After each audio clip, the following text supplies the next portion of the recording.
Yebo kunjalo. 2026 njengoba ngishilo, siyasebenza, siyaphila, siyaphilisa. Wena olalela lolu hlelo ngithi thokoza gogo, ngithi thokoza mkhulu. Sisempophomeni la eMaritzburg. La khona sizokhuluma namathongo, sizocela amadlozi ukuthi asilekelele bonke abantu bamanzi abahlushwa ngesimo samanzi, abaphuthume bangifonele. Sihlele sizokuhlambulula, sizokugeza zonke inkinga zakho ezaqala empilweni yakho sukela ebumncaneni bakho. Kunezikweletu zokhokho omkhulu, kunayo yonke inkokhelo efanele iyenzeke. Siqala khona la kulesi siziba, masuka lapho sikise empophomeni, masuka lapho siyophahla ehlane, masuka lapho sihamba siyokuphakamisela idlozi lakho. Kuningi sikuzama. Ngiyazi hlobo sami usuzanyiwe ukulashwa kodwa kwenzeki. Wena kwathiwa wathotshulelwe idlozi, wena kwathiwa wavalwa. Ngifuna ukuthi ngikwenze insebenzelo ezoqaqela wonke amafindo empilweni yakho, kwenzela insebenzelo yesikaphu.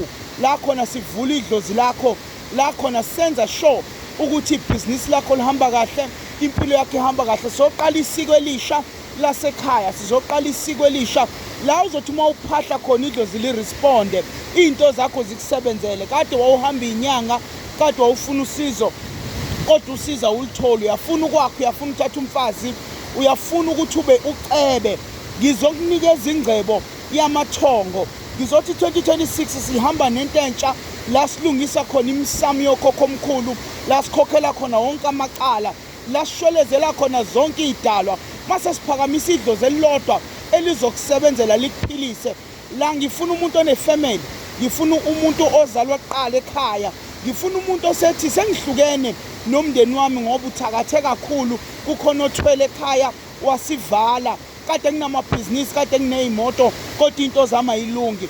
Ngizela nje le nsebenzo yesikaphu la khona siphakamisa ithongo, la khona siphakamisa idlozi lakho likusebenzele, likwenzele konke okufisayo. Inamba u067 062 6031 067 062 6031. Ngithinte sihlobo sami size sizohlala kanye nawe. Ngidinga nje u2 days wempilo yakho la ngizoqala ngikuhlambulule khona. Emva kwalokho sihambe siye entabeni ngiyokuphakamisela idlozi elizokusebenzela, elizokulekelela. Uthi uma ubuyele ekhaya izinto zakho uzibone ziqaqeke. La ke sihlobo sami ngize nento entsha, idlozi elinginikeze yona lathi hamba uyolapha abantu, hamba uyosiza abantu, uvuselele imkhuba yakudala yasekhaya ukuthi abantu babengakuswela ukudla, abantu babengayiswela imisebenzi.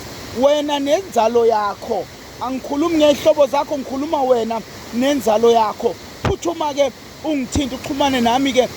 Umkhulu lo ushoba lezitha, umkhulu lo otholakala ePietermaritzburg okade seThekwini, abaseGoli, abase-Eastern Cape, abase-Western Cape, Northern Cape, abase-Limpopo, abaseMpumalanga. Ngikhona. Mawufika la uzawufika nje uthathe 2 days, ngikunikeza into yokuphila, ngikunikeza amandla, uyeke ukusokola, uyeke ukudlala abathakathi. Ngiyabonga kakhulu.